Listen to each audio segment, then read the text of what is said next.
Chapter 7, Compassionate Financing, Profit Through Service.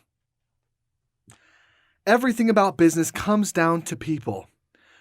Where in business can we escape the impact of human care, human creativity, human commitment, human frustration, and human despair? There is no reason for anything in business to exist if it does not serve the needs of people.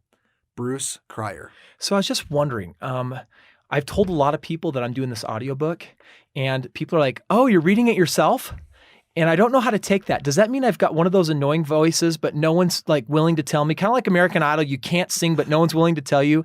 Like, is this one of those voices that people are like, oh, Gall, you for this many hours? I'm dying, dude. You're hiring someone for that, right? I'm just kidding. Okay, guys, we got a few more chapters to go, so hang in there. The last 3 chapters have been about the first 3 steps of the 4-step system within the Strait path. And just like Bruce Cryer was talking about, now we're going to be going into service and the service component. Compassionate financing, it is the heart and the soul of the Strait path system. And you know what? There are many other important components to the system, but this is the core that everything else revolves around. As such, it's the most important thing you can learn about successful real estate investing. Compassionate financing, it's a type of seller financing program that provides the benefits of lease option while eliminating their flaws. A lease option is a lease agreement with the option to purchase the home under the terms of the agreement. They're designed as gateways to home ownership for renters who suffer from the following disadvantages. Number 1, renters have little to no control over pre-existing conditions. Rental property repairs are often slow. Number 3, renters are not building any equity. Number 4, renters do not benefit from the appreciation of property values. 5, renters may have to pay for property improvements. Number 6, renters cannot build credit through renting. Number 7, renters must tolerate their neighbors. Number 8, renters must deal with common walls and the associated noise. Number 9, often no pets are allowed in rentals. 10, rent per square foot is high, which translates into small bedrooms and living areas. Number 11, renters have limited choice and influence over surrounding environments, school districts, and location. So, almost everyone prefers home ownership to renting. However, many people are unable to qualify for traditional financing. In fact, recent data shows that 32.2% of Americans rent. Because of strict lending requirements, especially what we've seen go down in the last couple of years, there are a lot of people that just have weak documentation and struggle to qualify for a loan. And people in such positions can either rent until they can improve their financial situation or, in the meantime, obtain seller financing on a home. A lease option is a hybrid form of seller financing. Buyers or tenants can benefit from lease options in the following ways. Number 1, the buyer can make improvements and feel at home. Number 2, the buyer gains time to improve his or her credit. Number 3, the buyer can often build equity faster than he or she can with conventional financing. 4, the buyer may be able to acquire a seasoned loan since he or she has been living in the home. 5, the buyer can walk away from the home with no liability. Number 6, the buyer can get into the home with relatively small amount of money. And number 7, this transaction does not show up on the buyer's credit. A lot of cool stuff there. So in theory, lease optioning gives first-time home buyers and people who are unable to get traditional financing an opportunity, a crack basically at home ownership. However, lease options have developed a bad name in the industry, which is why I've renamed our system Compassionate Financing, and because there's some significant differences. Investors typically like the concept of a lease option because they can collect an option consideration or a down payment up front, as well as charge a higher monthly payment than basically renting the home. Buyers are willing to pay these fees because of the opportunity to purchase the home. However, if the tenant doesn't purchase the home in the time frame stipulated by the agreement, then the investor can evict the tenant and then bring in another tenant under the same agreement. In other words, lease options can become predatory and even explosive. Many lease option tenants end up not being able to purchase the home and thus lose thousands of dollars. And when the term is over, they're in a worse position to buy a home than they were before. Misguided investors actually hope that the tenants don't purchase the home because they want to keep recycling tenants through and through and keep collecting ongoing down payments and collect higher money than they would renting the home. They create a win-lose transaction, and this is obviously unsustainable. Now, straight path real estate We're going to provide a much better way here. Compassionate financing is the product of years of experience and thousands of hours of extensive legal research. It's been perfected. In fact, I was just telling someone today, Stephen, someone in my office, I spent the first several years working on this contract again and again and again. Several years ago, we completed the contract. I haven't changed one line in it, I think for now almost 4 years from when I paid all that money to have this contract created. It's pretty solid. Yeah. So it's been perfected. It's not been altered anymore. It's lawyer written. It's been approved. And it's basically been proven. Compassionate financing not only better serves tenants, but it's also more profitable for investors. The core difference between traditional lease option and compassionate financing is that we want our tenants to purchase the home. That's the biggest difference in the world. Is your intention for the people to buy the home or not? Right. In fact, we do everything in our power to help them do so. Let me just pause here for a second because, Stephen, you're actually I flew you out here when I first got, I think I had 25 properties and I was now buying 4 homes a month. And I got to the point where managing 25 homes took about 10, 15 hours a month. And honestly, where I was headed and where I was going, that is a stress and a burden I wanted to relieve off my plate. Now, there's a lot of people listening that are thinking, geez, 10, 15 hours a month, if I had 25 rentals, that'd be like full-time job. So, don't get me wrong. Me getting Stephen to come out here was to help start this amazing company and business. And at first it was, hey, give me a hand and help me out. Right. Yeah, when I first got out here, it was amazing. I learned the system that I didn't know before, didn't know prior. You had been talking to me off and on about it, about what you were doing in real estate, and I was fascinated. But when I got out here, it was amazing to see that the system was really built around the tenant. It was really built around the people getting into these homes. When we talk about this being a service, it truly is a service. We're going to talk a little bit more about how we're truly creating this win-win for these tenants and for us. It's just a fantastic system. Well, Stephen, it provides the tools and the resources for tenants to improve their credit, optimize their financial situation so that they can actually qualify for traditional financing as soon as possible. This is how we create a win-win scenario. Investors love it because it's much more profitable than any other form of real estate, and tenants love it because it's a true opportunity, I'll say, at home ownership that is otherwise unavailable. And let's just take a moment to talk about Hbap. Home Buyer Assistance Program. We've worked on that program, my goodness, for almost a year. Yeah. We've just launched it.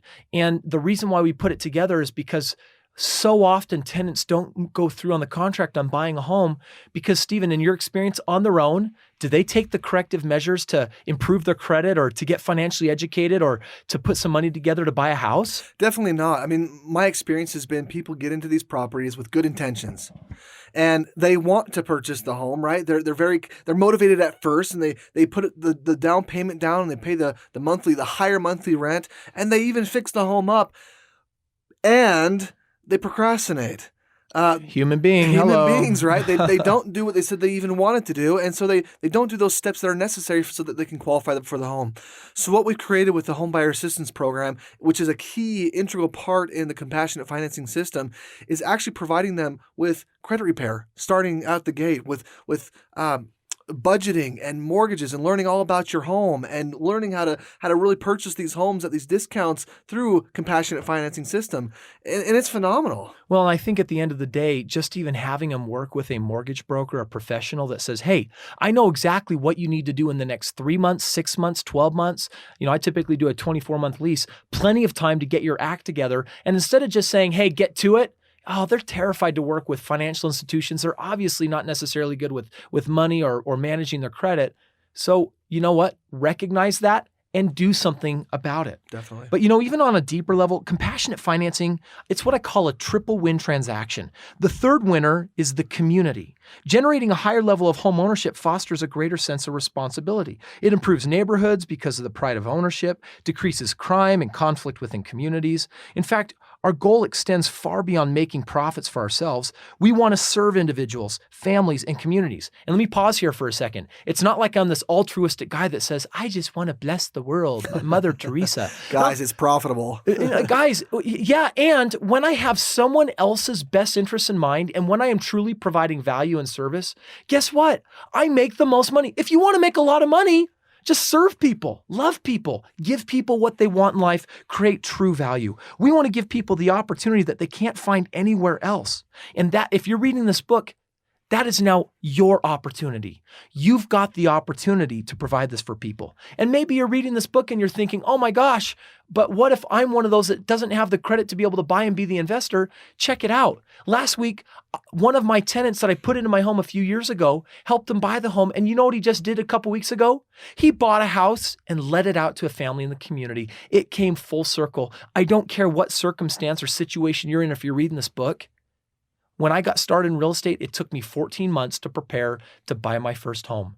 And in the meantime, even though I wasn't technically buying real estate, I was taking some of the most important steps that have led to millions of dollars. Let me talk about Austin here. He's one of our compassionate financing clients. He had a great job, good credit, but he wasn't able to qualify for a mortgage simply because he hadn't worked in the same industry for 2 years. Austin was sick of renting, and one day he saw our rent-to-own signs and called on it. He was excited to learn about our program and how he could earn thousands of dollars of equity, buy a home, build even more equity in that home than a bank would allow. He put $7,000 down to lower his monthly payment and entered into an agreement with us. A year and a half later, he bought the home with $20,000 of equity. I turned a great profit on the deal as well, but you know what? He did most of the work. He got a ton out of it, that $20,000, and we were definitely both left better off. Another one of our tenants, Pat, he didn't have enough income to qualify for a typical loan. I reviewed his situation, and although I was slightly worried about his low income, I decided to offer him the property. It turned out to be a great decision because not only was he a great tenant, but he also recently approached us to purchase the home. After 3 years of renting, his financial situation had drastically improved, and he's now buying the home with 20% down, which is gaining him $17,000 of equity that he's accrued.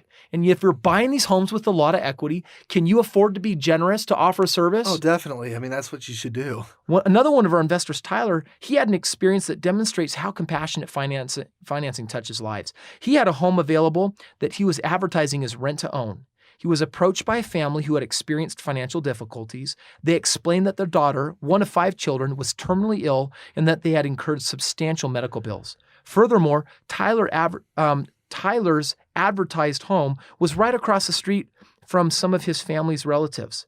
They wanted to be close to family and friends for support as they dealt with their daughter's illness. And when Tyler explained the program to them, they were ecstatic. They couldn't believe that it was possible for them to control a home, live in it as if it were theirs, build equity, make improvements, and all without having to get pre-approved for the traditional financing.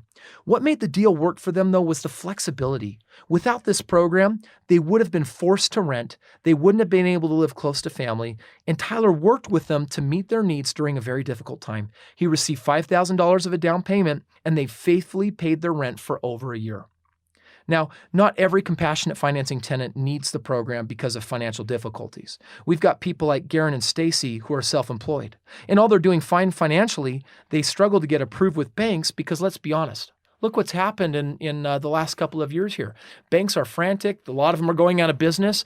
And unless you understand the financing game, it can really seem like a difficult conundrum. We mastered these waters. I mean, that's why I got my own mortgage brokerage, so I could help people know exactly how to get financing when most people just didn't even know how. Flexibility then becomes the key component of the compassionate financing system. It's also valuable to the community because it fills the needs and the niches that banks are unwilling to cater to. So here's the benefits of compassionate financing for investors as well as for tenants. So for the investors, there's immediate increase in net worth. Bargain equity increases cash flow.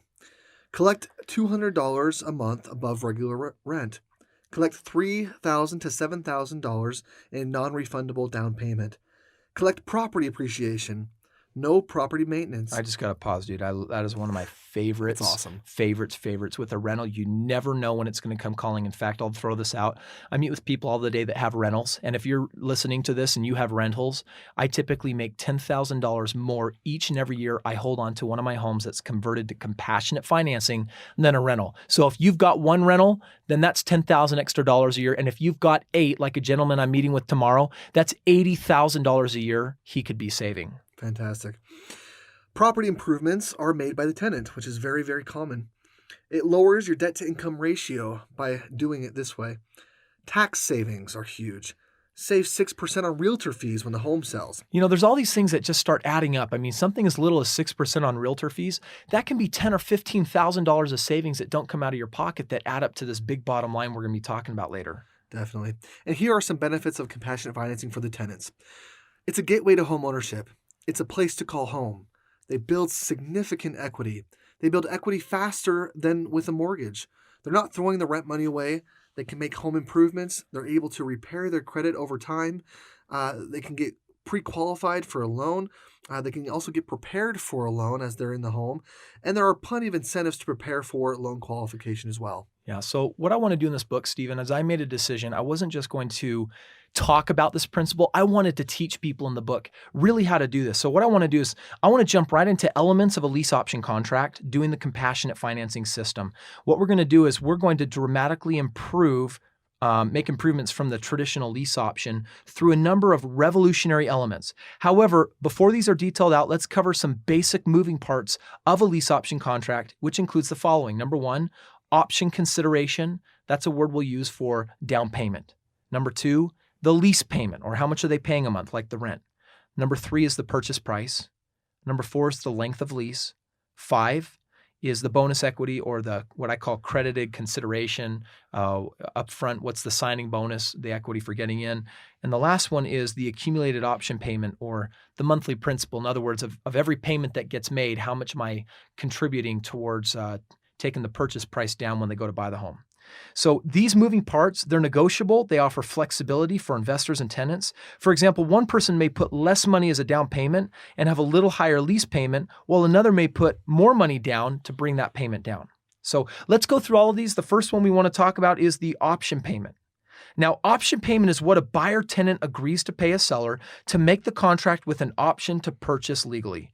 Traditional financing on a home purchase requires money down, and as straight path real estate, we also require clients to put anywhere from $3,000, $5,000, $7,000, $10,000 as a down payment on the home. Stephen, what do you typically see in down payments? It's almost 30% across the board on each different, 3, 5, or 7,000. Sometimes we'll go to 10,000, but typically it's about 30% put 3,000, 30% put 5,000, 30% put 7,000. Yeah, this upfront payment, it offers you additional assurance that your tenant will behave wisely. In fact, if you just want to screw this book, I just want to stick to my rentals.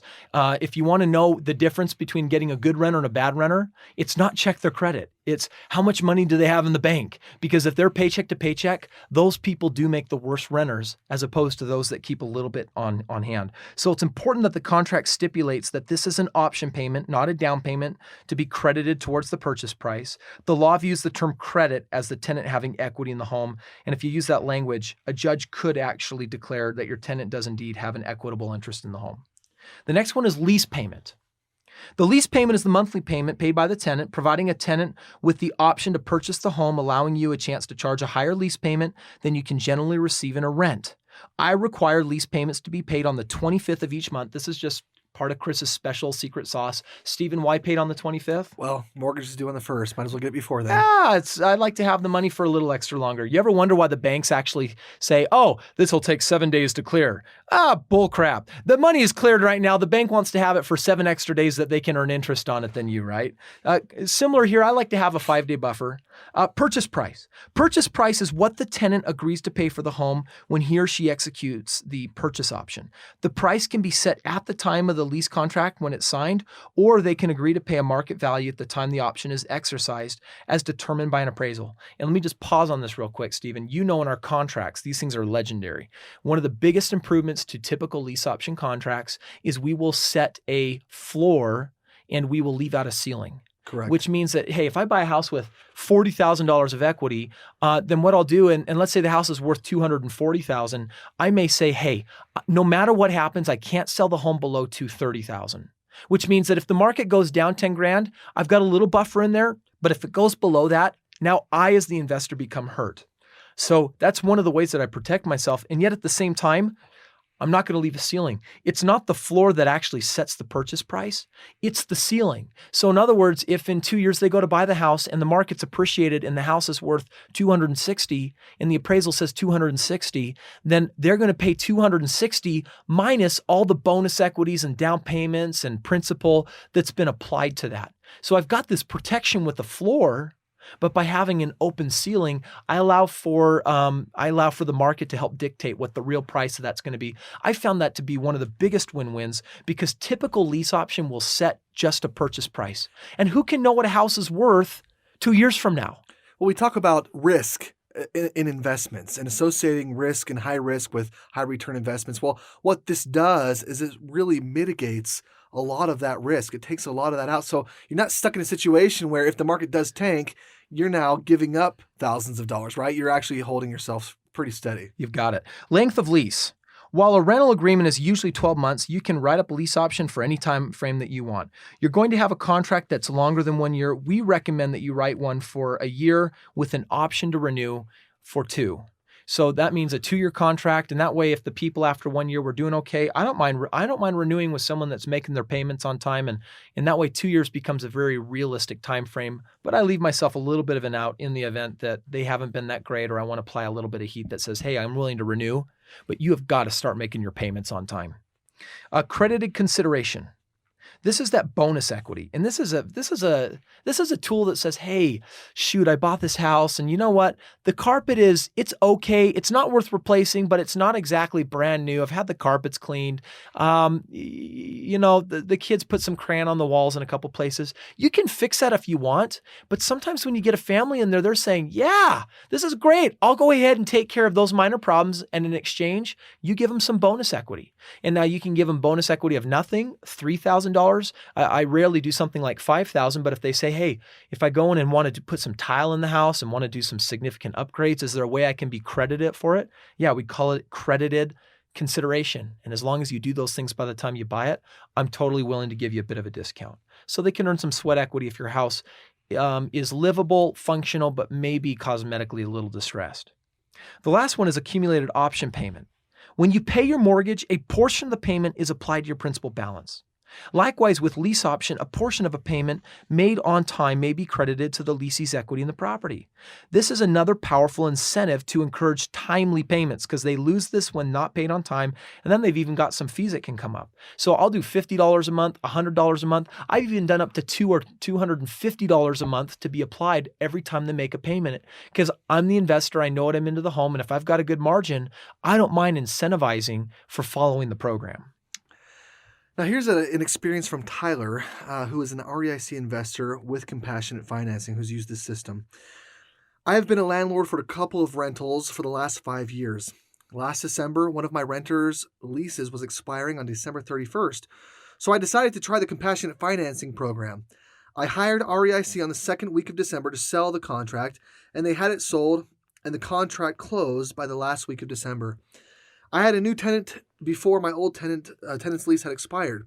Not only that, but the contract included a $7,000 option payment and $1,550 monthly payment, which gives me $400 positive cash flow.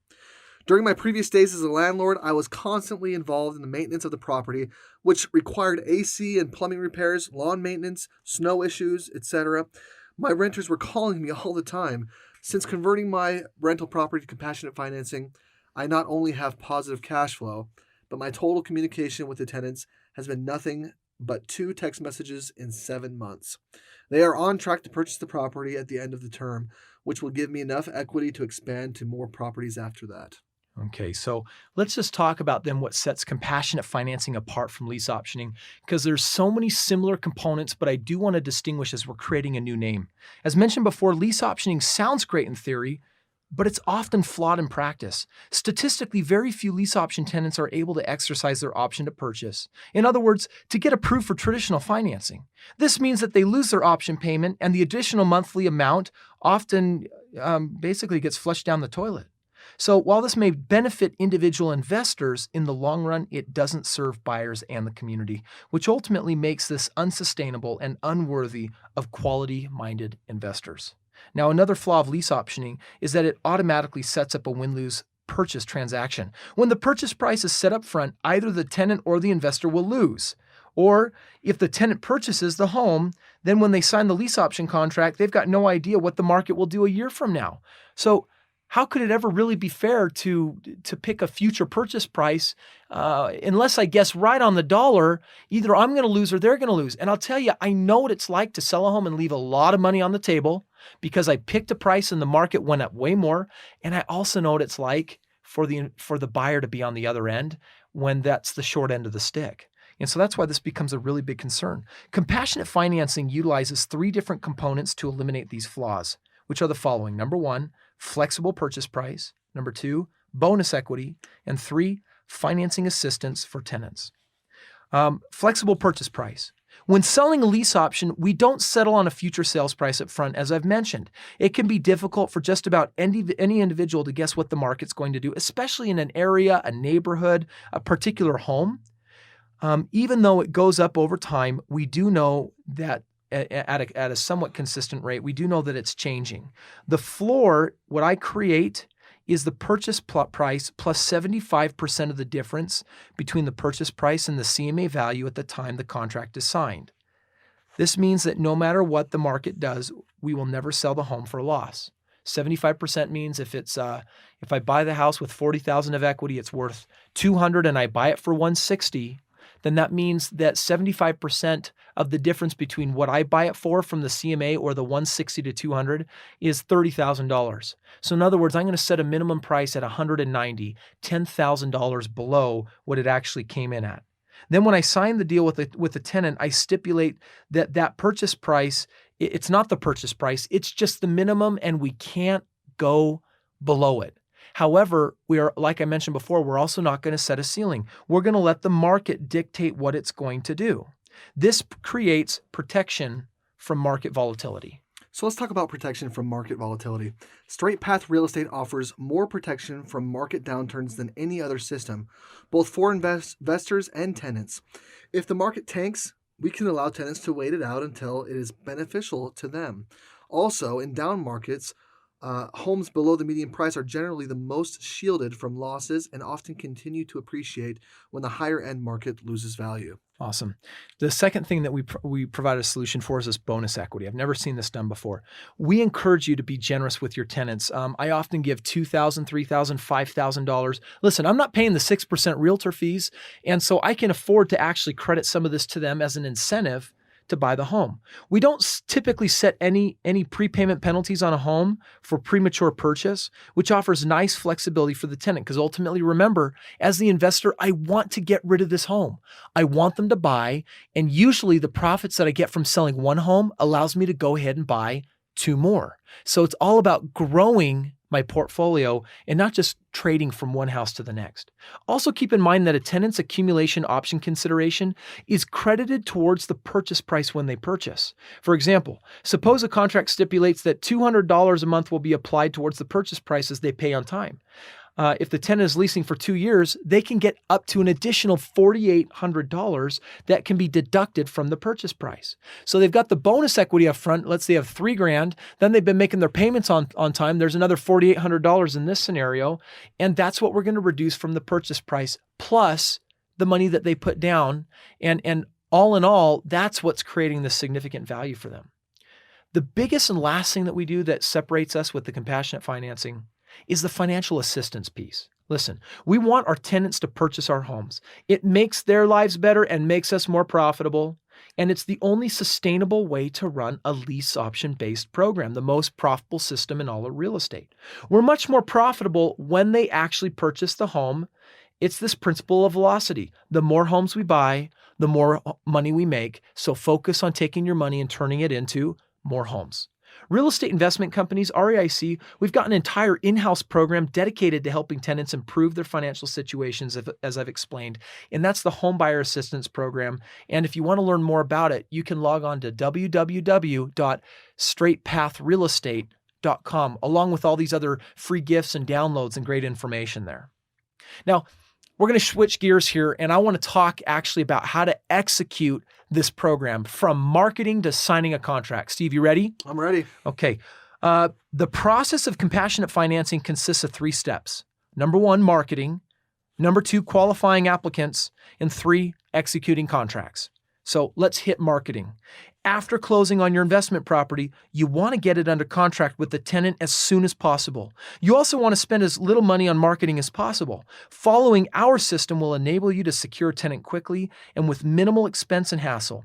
The primary secret to marketing a rent-to-own property is in the signs. It's really as simple as that. And whenever I tell people, they're always rolling their eyes like, oh, right, I put these signs up and then all of a sudden I'm going to get all these calls, right? Well, you're probably thinking that it's too simple, but the truth is it works just that way. So there are some different signs that we've got here in the book. So listen up, or if you got your pen and paper, write these down, because as you focus on your marketing efforts to generate leads or to get as many people calling on your signs as possible, you're going to want to do these signs just the way we do them. The first one is called a rent-to-own sign. And the first line says in big letters, rent-to-own, next line, no bank qualifying, next line, phone number, next line, bad credit, okay. And you're going to have a couple of these on the property. The next sign that you want is a for rent sign. Now, Steve, why on earth would we put a for rent sign on a property when we want to do a rent to own? Well, the truth is a lot of people don't know what rent to own is. Even though it's been around for quite a long time, they don't really know what it is. It's kind of confusing. And so you want to attract the people that would typically go for a rental, because I don't know anyone who is renting right now who wants to.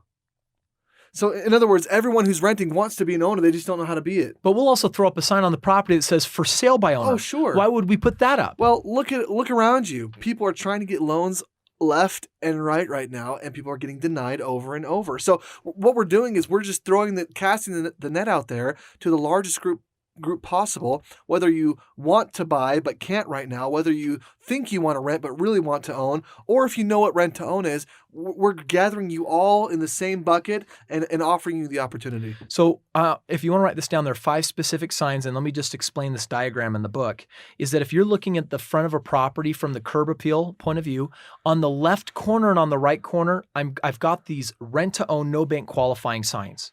Then in the middle of the property, I've got my for sale and for rent sign. And then usually on the house in a big window, I've got a really big laminated sign that also says rent to own, no bank qualifying. And you can go to the store and actually get like the hardware signs. Realtor signs have them. Home Depot, Lowe's, they've got these signs. And you can actually, this is probably more in detail than what you got in the book here, but I go out and buy fluorescent paper, the big, what do they call that? Poster board. Thank you. Poster board that's fluorescent. And I'll write the sign up that I want, and then I'll get it laminated, and I'll put a front and back one, and I'll just duct tape around all the edges and slip it on that hard sign. Boom, I've got my sign. I've got 4 in the yard. I've got 1 on the house. And that generates the calls. And you know what? I've helped people do this system who only put 1 or 2 signs in their yard. Yeah, 5's totally obnoxious. And you will not believe the difference. Okay, 2 signs, unsuccessful. 5 signs, wow! All of a sudden, the home sells. Oh, dude, we've tried every pattern possible. I prefer you to do not very neat handwritten signs as opposed to actually getting them ordered from a store and getting them to look a certain way, because it communicates I'm friendly. I'm a person in the community. I am not a bank. I don't show up in a suit. It's just me. So once you put the signs up, the inevitable is going to happen. You're going to get calls. So your number 1 priority with every phone call is to commit the caller to coming to an open house. Your goal is to get the potential clients to come to a showing, okay? And to do so by giving out as little information as possible. In other words, you get them on the phone. You don't want to talk about numbers. You don't want to talk about, really all you really want to talk about is the home itself, right? The physical features. Oh, it's got 3 bedrooms. It's got a bathroom, fantastic neighborhood, all those type of things. Now, ideally, you're going to hold 2 to 3 showings per week and have at least 2 people or parties at each showing. When you set up appointments, weekday evenings and Saturday afternoons are really the best. Do your best to schedule appointments with callers for no later than 48 hours after they've called you. If you're swamped with calls, call the first few back and tell them that the demand has been so high that you're going to have to move it up for the next day instead of 48 hours. And I'll typically do two showings a week in the evening. So maybe like a Tuesday, a Thursday night, or maybe 1 in the evening and then also 1 on Saturday. I like to do at least 2 showings. and preferably 3. And the concept is I want to get at least 3 or 4 families coming out at once to a showing. And 1, this is a good use of my time. And 2, through the open house, you create a little bit of a, what am I saying? You create a little bit of excitement and a little bit of panic with people saying, buyer's frenzy. Oh my gosh, there's a lot of people interested in this thing, right? First come, first serve that meet the criteria. Now let's talk about holding an open house. Let me share the story, right? June 2006, I experienced how ideal an open house can actually be. I had closed on a property on Monday. It funded the next day. And on Wednesday, I put my signs out and immediately started receiving phone calls.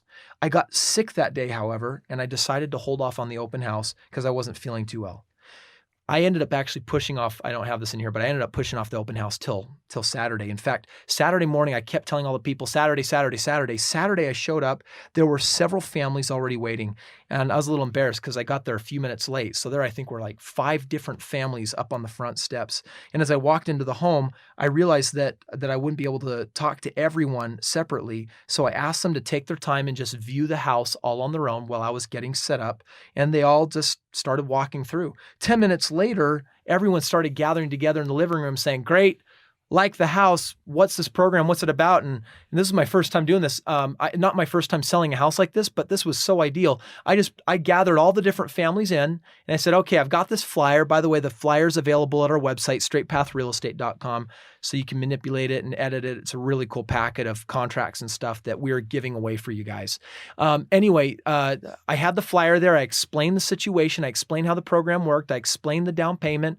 And I ended up having 2 families that stayed after they took the flyer that filled out the application. And I stayed a half hour longer, selected one of the 2 applicants that stayed a little longer, and they ended up moving into the house the very next day. And this was kind of cool. We were holding our Monday morning meeting and I got hands shooting up left and right from our 50 plus employees that were saying, I just had an open house this weekend and I got 3 people with $10,000 that want to get in my house. Well, and then the next guy would pop up and put their hand up. Well, no, I got 2 houses and I got both of my contracts signed this weekend. And so many people, so much excitement about the reality of this program and how well it works. Let's talk about qualifying applicants, because when we talk about, there's a lot of other resources online where you can learn about how to do a really good open house. One of the big questions people often have is, man, how do you know you're getting a high quality person in a home? And after a potential client looks at your flyer and they make it clear that they're interested, it's time to present them with an application. And these applications for me are worth thousands of dollars. I very carefully and not very readily hand them out. So I understand that when I get an application, it means that this client is super serious and that this has a really good chance of going down. When you've received an application, you've got to decide, however, if the person is who you want to take into the house. And so there's some different criteria, Stephen, that we want to talk about just to make sure that, hey, we're getting the right person, the right fit for the home. Sure. First criteria is the down payment. Can they afford the down payment? If they have money, it's because they are either resourceful or they've been saving, which are traits that you're looking for in an applicant. If your potential client has almost no money and is trying to negotiate special long-term financing for the down payment, then you run a much higher risk of eventual eviction. Those deals go bad all the time. Oh, yeah. I would rather, it's like you're a little nervous. You've never done this before. I've been doing open houses for the last 2 weeks and I get someone that says they want it. This is the house.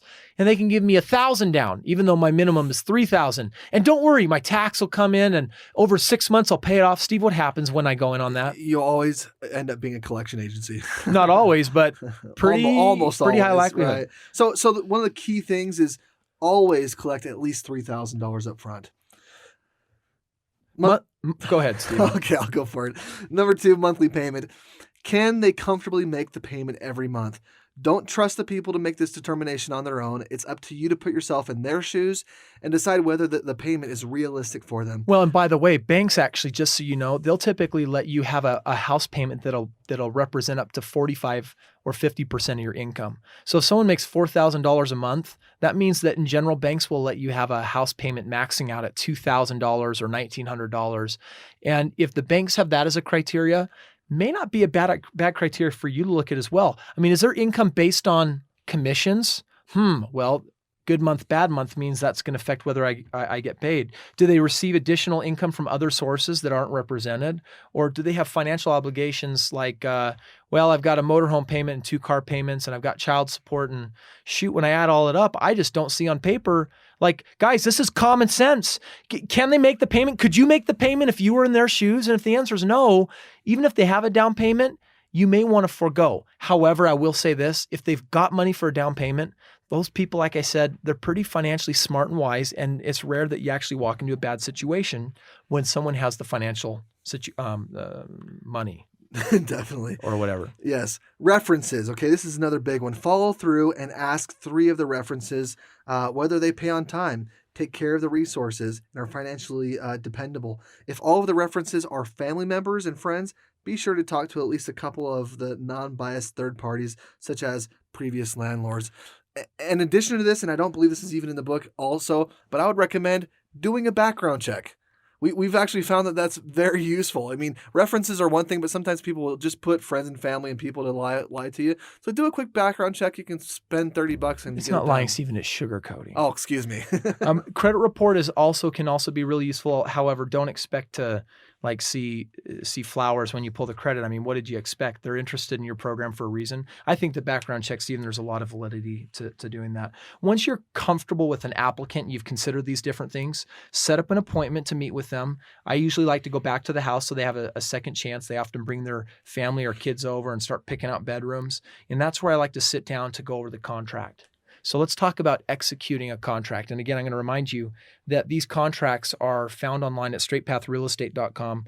I paid tens of thousands of dollars to have these things created over the years. And listen, you've got the book, you've paid some money, you've made some investment. These contracts are yours just as well as they're mine. I'm making them available for you. Compassionate financing, it requires 2 separate documents, 2 separate contracts for your protection. The first contract that you'll see if you go download it, it's a simple residential lease agreement or a rental contract.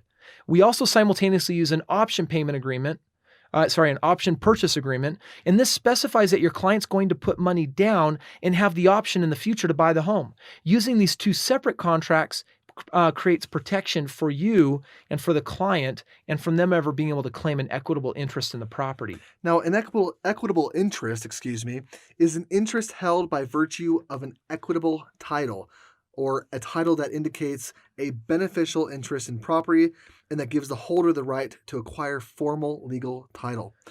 It also, let's see here, or claimed on equitable grounds, in other words, such as the interest held by a trust beneficiary. This was sourced at the Black's Law Dictionary. So, in other words, it makes it very clear that tenants do not own your property. This ultimately limits your liability.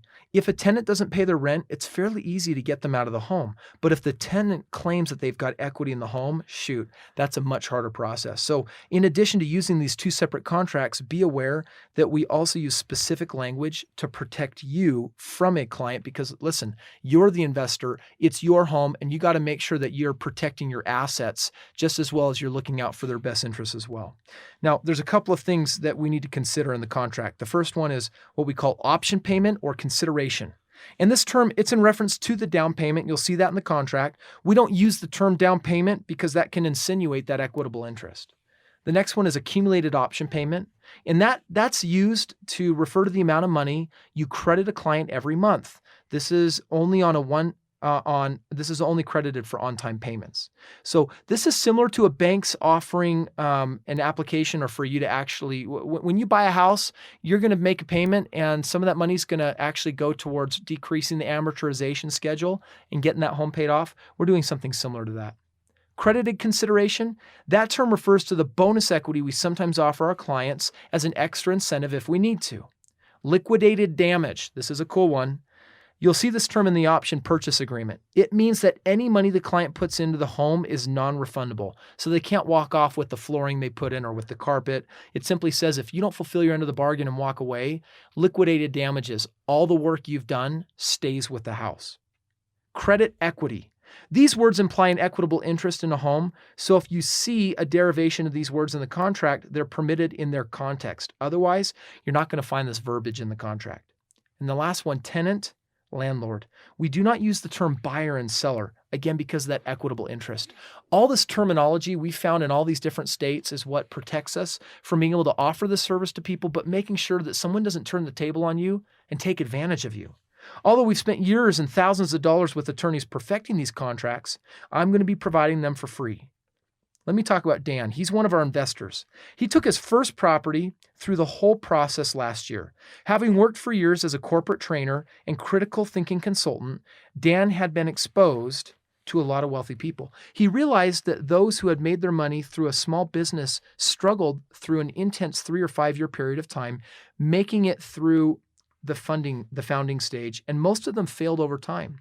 On the other hand, of those that had made their money through real estate, only a small percentage failed, and the rest were doing great. Because of these experiences, Dan he was interested in getting into real estate for a few years. Now, we met in late summer of 2008. He joined our program after researching REIC. With good credit, a solid income, and $100,000 in liquid funds, he was ready to roll. Within a couple weeks of joining the program, he bought his first property with a purchase price of $182,000. The market value was $230,000. Note the equity.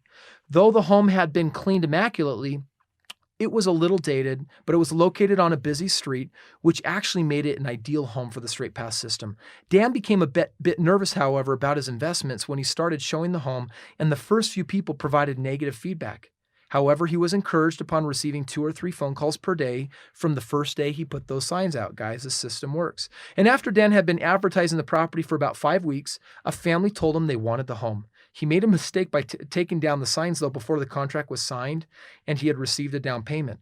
This family ended up rescheduling 3 appointments and then failed to show up for their final appointment and never returned future phone calls. They were apparently unable to find the down payment money. And guys, if someone's excited about the house and 24 hours later you can't reach them, oh, that's sometimes what happens. He learned a valuable lesson. Dan put his signs up in the yard again. He started from square one, but this time within a month, he had a solid family that had fallen in love with the home. They were ecstatic about the program, and one of their children had been born with a congenital heart disease, which forced them to accrue a mountain of medical bills and eventually declare bankruptcy. This had prevented them from buying a home for a few years. They had been living in an apartment, which was a terrible situation for them. Their downstairs neighbors were 2 drug users who would bang on the doors frequently and yell. The couple was fearful of allowing their children to play in the area, and though they had spoken with the landlord about the situation, he refused to do anything about it. Overjoyed with compassionate financing, they gladly put $5,000 down. They're now paying $1,300 a month, which applies $2,000 towards the eventual purchase. They've replaced the furnace, they've cleaned the yard to install a playground equipment area along with other improvements, and Dan receives a positive cash flow of $200 a month, plus the down payment, and he's never had to manage a maintenance issue. Compassionate financing provides all the benefits of rentals, flips, and lease options. But you know what? It eliminates all the flaws and the pitfalls of each of them. With this program, you'll never have to fix a toilet again. You won't have to worry about how the market will perform. And most importantly, you'll feel great for providing a valuable service for individuals, families, and your community. You're getting people out of the rent trap and helping them increase their self-worth and wealth. You're providing options that are otherwise unavailable through traditional means. And once you've gone through the process once, there's nothing stopping you from repeating it dozens and dozens and dozens of times to build that long-term sustainable wealth for you and your family. Guys, seriously, at the end of the day, compassionate financing is is the most amazing thing when it comes to real estate investing. It's a fantastic way where you win, where your tenant wins, and like we said before, where the community wins. We're making homeowners here. This is what is so phenomenal about the Strait Pass system, is that we are creating actually a boost right now in the economy through what we're doing. Actually making homeowners, giving them that owner mentality, helping them to understand that they can do it, and really, truly helping them get into the home. And Stephen, in a down economy, there's nothing that I would rather be in than real estate, because the market inflates and appreciates. That's a great opportunity to capture something. There's a service to provide for people, and that's something that I'm not getting out of my 401ks, my IRAs, my traditional investments. Real estate this way provides a true service, and I don't really know of any other strategy in real estate that provides a service on the service level. And if you want to know, in my opinion, why I think that it pays out so well and so heavily, yeah, we can get caught up in talking about all the benefits, but at the end of the day, it is about serving people. If you want to serve yourself and your family and have your highest interests in mind, then have their highest interests in mind. Provide a service for them and help them buy that property. And if you'll do that, this is going to work out big time for you. Awesome. Hey, Kris, thanks for having me today. Stephen, thanks for being our expert here on the compassionate financing system. You've done an amazing job with all of these homes. Thank you. Thank you.